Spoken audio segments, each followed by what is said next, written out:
Chicos, ¿cómo están? Espero se encuentren muy bien. El día de hoy vamos a hablar de un tema muy importante que es acerca de las plagas que atacan al cultivo del maíz.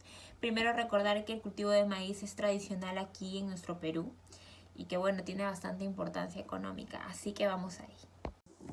Bueno chicos, como primera plaga yo escogí hablar de Pseudophthora frugiperda, creo que es una plaga clave importantísima en el maíz. Así que vamos a comenzar hablando de su morfología. En el adulto, las hembras tienen alas anteriores que son de color gris uniforme a marrón con manchas apenas perceptibles.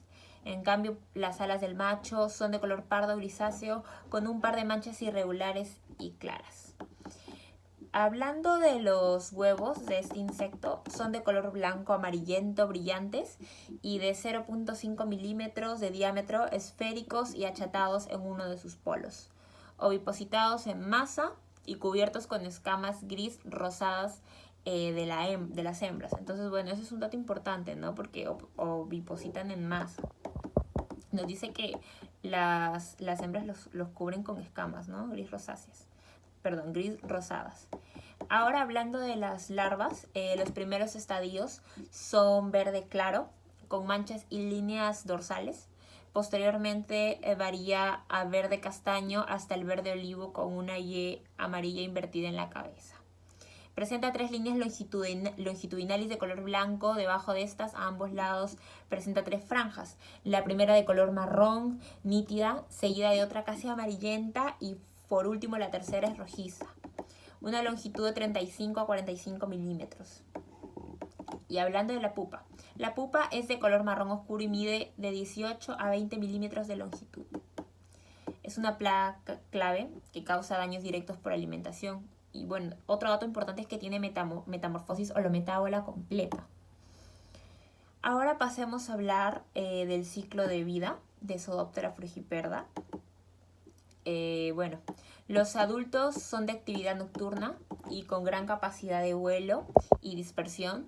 La hembra oviposita en masas, como ya lo dije anteriormente, y puede hacer hasta con 150 huevos cubiertos con escamas y pelitos, ¿no?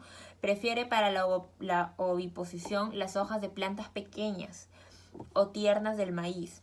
Ese es otro dato importante, ¿no? En promedio, una hembra puede ovipositar alrededor de 1740 huevos. La larva en los 2 primeros estadios solo raspa hasta la superficie de las hojas tiernas, causando un manchado característico, como ventanas. Posteriormente migran hacia el cogollo o estuche, donde a menudo el canibalismo las reduce a 1 o 2 por planta. Y empupan el suelo, ¿no? Ese es otro dato que debemos tener bien en cuenta.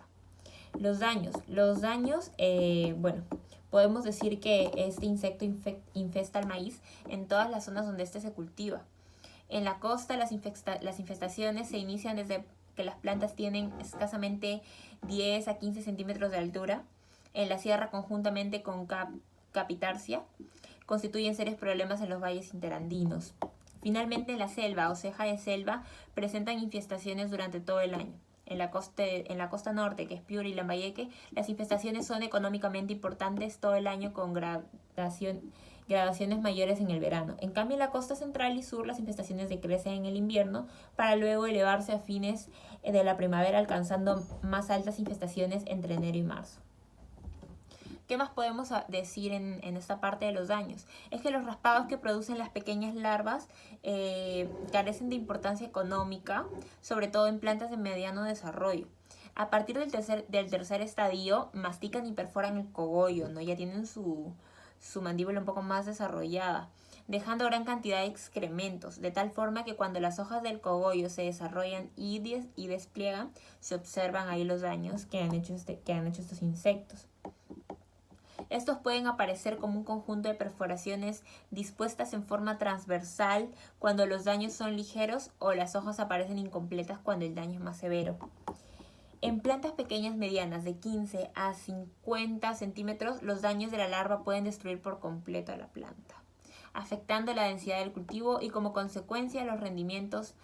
En plantas de mayor desarrollo, los daños son de menor importancia. Ahora vamos a pasar a hablar del grupo de los gusanos de tierra, gusanos cortadores.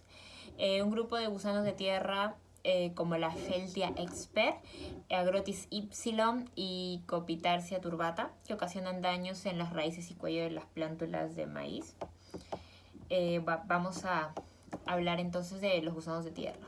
En su ciclo biológico de estos insectos, podemos decir que pasan por 4 estados de desarrollo: huevo, larva, pupa y adulto. Su biología se acorta en verano y los meses de invierno se alarga por las bajas temperaturas. Los daños. En daños podemos decir que estos gusanos se alimentan cortando plántulas recién germinadas a la altura del cuello, ocasionando la muerte violenta de las mismas. También vamos a observar daños claramente en las primeras horas de la mañana debido a que la actividad de las larvas es mayor durante la noche. Durante el día los gusanos cortadores permanecen escondidos debajo de la superficie del suelo y cerca de las plántulas. Se reconoce por su coloración grisácea y porque al ser molestados se enroscan. Es como una técnica de defensa, podría decir yo. En siembras de verano las infestaciones son mucho mayores que en siembras de invierno. Entonces el verano les favorece a ellos, ¿no? Como control podemos decir que se eliminan malezas antes de la siembra, roturar bien el terreno al momento de la preparación de tierras para exponer las larvas y pupas a la acción de predadores, que pueden ser las aves, ¿no? En este caso. Otra es impregnar la semilla con insecticidas en zonas y épocas de fuertes ataques.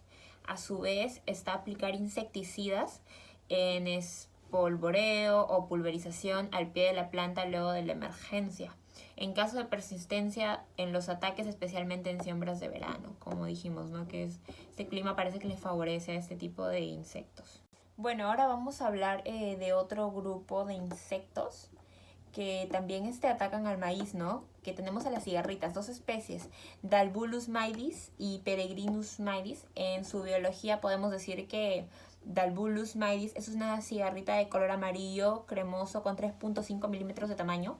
Se localiza en el envés de la hoja de plantas jóvenes, mientras que Peregrinus maidis es de color marrón pajizo y sus ninfas son de color blanco de 3 milímetros de tamaño. Se localiza de preferencia en el cogollo de las plantas de maíz. En daños vamos a decir que estos insectos se alimentan de la planta de maíz en desarrollo, o sea que las perforan y las succionan, ¿no? Van acabando con la planta. Son vectores del espiroplasma del achaparramiento de maíz y el virus del rayado fino también del maíz. Los cogollos de plantas infectadas se vuelven amarillentos. En Peregrinus maidis podemos decir que este insecto transmite la virosis conocida como el amarillo rayado fino del maíz, como ya lo acabo de mencionar, mientras que Dalbulus maidis se presenta siempre en menor número, pero es un agente transmisor de la enfermedad denominada achaparramiento.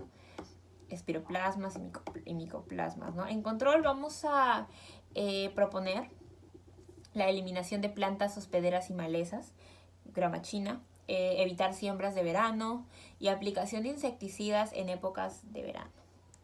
Por último vamos a hablar del gusano de la mazorca, el Ioticea.